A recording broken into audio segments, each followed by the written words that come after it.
अस्सलाम वालेकुम। मैं हूं राजा कामरान, आपके अपने चैनल आस्क आरके के साथ। आज की वीडियो में दोबारा यूके आईएलआर के बारे में बात करेंगे। क्या चेंजेस आ रही हैं और उनका इम्पैक्ट क्या है, क्यों ये लोगों के लिए इतनी ज़्यादा ख़राब है, क्यों आईएलआर क्राइसिस 2026 में होने वाले हैं। वैसे तो मैंने प्रीवियस वीडियो में भी ये मेंशन किया था कि खामोशी से इन्होंने इसके ऊपर अमल करना शुरू कर दिया है, लेकिन प्रॉपर कानून की शक्ल बनाने से पहले कंसल्टेशन हो रही है, पार्लियामेंट में बात हो रही है। जो पिटीशन थी जिसको मैंने भी साइन किया और मैंने सबके साथ शेयर भी किया था कि इस पिटीशन को साइन करें जिसमें गवर्नमेंट से रिक्वेस्ट करें कि ये कानून नहीं लाएं, उस पर भी बात हो गई है। लेकिन फरवरी 2026 में ये फाइनल कानून की शक्ल अख्तियार कर रहा है। कुछ चेंजेस जरूर होंगी, लेकिन इतनी ज़्यादा अच्छी चेंजेस नहीं होंगी।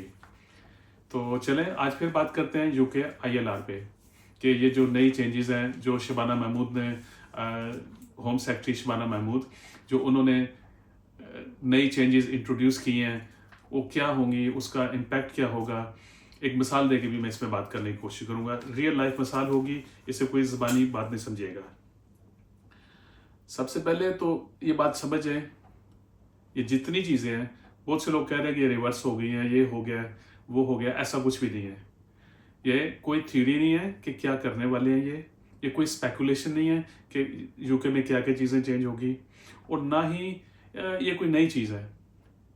यूके गवर्नमेंट्स बड़े लंबे टाइम से चीज़ें करते करते आ रही हैं, और ये सिलसिला अगर अगर आपको याद है तो ये लेट 60 से स्टार्ट हुआ है।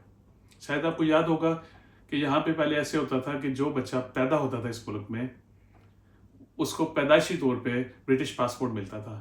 लेबर गवर्नमेंट ने 96-97 में ये कानून चेंज किया, जो 1 जनवरी 1968 से लागू हो गया था कि नहीं, जो माँ बाप का स्टेटस होगा वही बच्चों का होगा, इन्हें पैदाइशी तौर पे पासपोर्ट नहीं मिलेगा। फिर हमारे पास क्या होता था कि हम इंडिया, पाकिस्तान, बांग्लादेश से हम सिर्फ एक टिकट खरीद के आ जाते थे कि जी हम आ रहे हैं यहाँ पे। फिर उसको लेबर गवर्नमेंट ने चेंज किया। यही लेबर गवर्नमेंट जो अभी है, इसी पार्टी की गवर्नमेंट ने क्या चेंज किया कि नहीं, आपको कम से कम स्पॉन्सर होना चाहिए। 1987 तक ये सिस्टम ऐसे चलता था कि आप सिर्फ किसी से स्पॉन्सर लेटर मंगाएं, टिकट खरीदें और यहाँ पे आ जाएं, और यहाँ पे रहने के बहुत से मौके होते थे सेटल होने के। फिर उन्होंने, इसी लेबर गवर्नमेंट ने चेंज कर दिया कि नहीं, अब आपको अपनी एम्बेसी से वीज़ा लेके आना पड़ेगा। इसलिए जो कुछ अभी चीज़ें कर रही है नई नहीं है, बेशुमार ऐसी चेंजेस हैं जिनकी मैं आपको मिसालें दे सकता हूँ। तो अभी भी लेबर की गवर्नमेंट है तो इन्होंने वही काम करने हैं। अब आईएलआर में क्या है, इन्होंने रखी हुई है शर्त कि जो लोग बेनिफिट्स लेंगे उनको हम 10 साल के रूट पे डाल देंगे। तो भाई जो लोग असल में स्किल्ड वर्कर हैं या केयर वर्कर्स हैं, वो तो कभी बेनिफिट लेते ही नहीं है, क्योंकि वो तो ले सकते ही नहीं। उनके वीज़ा की कंडीशन होती है, उसके वीज़ा के ऊपर लिखा होता है कि आप किसी किस्म के बेनिफिट्स नहीं ले सकते। और सबसे ज़्यादा मुतासर भी इसी आईएलआर वाली चेंज से वही लोग हो रहे हैं। अब एक मिसाल ऐसे कर लें कि 5 साल के लिए जब आपने रिन्यू करना है, 5 साल में ये 2 दफ़ा रिन्यू हो जाएगा। अब मैं हूँ या कोई एक बंदा है, उसके 4 फैमिली मेंबर्स हैं, वो है 3 उसके बीवी बच्चे हैं 7, 5 वो बन गए। ये 4 बच्चे तो 2 मियाँ बीवी 6 हो गए। अब 6 बंदों को रिन्यू करने के लिए कितने पैसे लगते हैं? एक दफ़ा रिन्यू करने में 6 बंदों के लिए आपको 25-30 हज़ार पाउंड चाहिए कम से कम। अगर साल में उसने 5 साल के अंदर 2 दफ़ा उसको रिन्यू किया है, तो अगर 25 हज़ार भी लगा तो एंड पे 50 हज़ार हो गया। उस गरीब ने कमाया गया तो बचाया गया है। जितने लोग भी बाहर से आते हैं वो क्या चाहते हैं, वो यहाँ पे अपना घर बनाना चाहते हैं। उन्हें पीस ऑफ माइंड चाहिए, उन्हें स्टेबिलिटी चाहिए। लेकिन ये जो नया कानून है ये सब कुछ खत्म कर रहा है। और हमारे बहुत से भाई कह रहे हैं कि नहीं, ये सिर्फ एक ख्याल ही है, ये अभी कानून नहीं बना। भाई ये कानून बन गया है, अभी ये रिटन कानून नहीं है, लेकिन इस पर अमल भी होना शुरू हो गया है। अगर आप आगे पीछे, मेरा ये फील्ड है, इसलिए लोग मुझसे कांटेक्ट करते हैं तो मुझे पता चलता है कि कितने लोग डिपोर्ट हो रहे हैं इसी कानून की वजह से। कितने लोगों के वीज़े रिफ्यूज़ हो रहे हैं जो डिपेंडेंट थे किसी स्किल्ड वर्कर पे या किसी केयर वर्कर के या किसी स्टूडेंट के। वीज़े रिफ्यूज़ हो रहे हैं लोगों के, लोग भाग रहे हैं यहाँ से। जहाँ पे जिंदगियाँ सेटल करने आए थे, भागने के लिए थोड़े आए थे।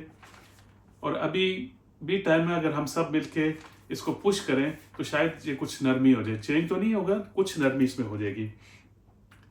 तो एक मिसाल इसमें यह भी है कि एक बंदा किसी कंपनी में काम करता है, स्किल्ड वर्कर आया था, वो 3 साल गुजर गए या 4 साल गुजर गए, 1 या 2 साल उसके ILR में रह गया, तो उसकी कंपनी बिक गई। ऐसी बहुत सी मिसालें मौजूद हैं इस वक्त यहाँ पे। ये रियल लाइफ मिसाल दे रहा हूँ, ये भी मैं आपको।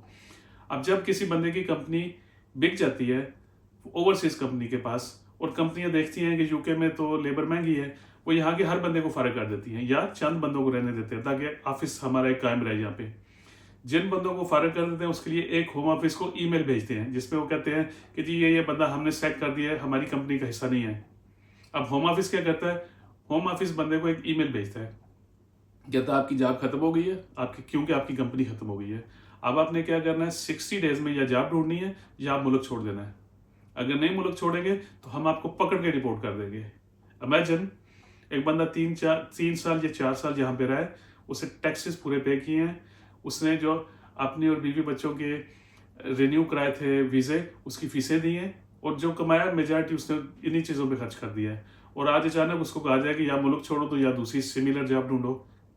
अगर नहीं मिलेगी, जो मेजॉरिटी केसेस में नहीं मिलती, तो आपको जाना पड़ता है।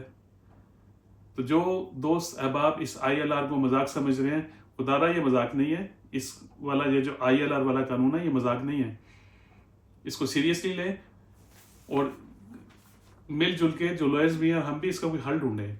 हल इसके हैं, लेकिन जब तक ये पूरा मुकम्मल तौर पे कानून के तौर पे इम्प्लीमेंट नहीं होगा उतनी देर तक इसका हल भी नहीं बन सकता।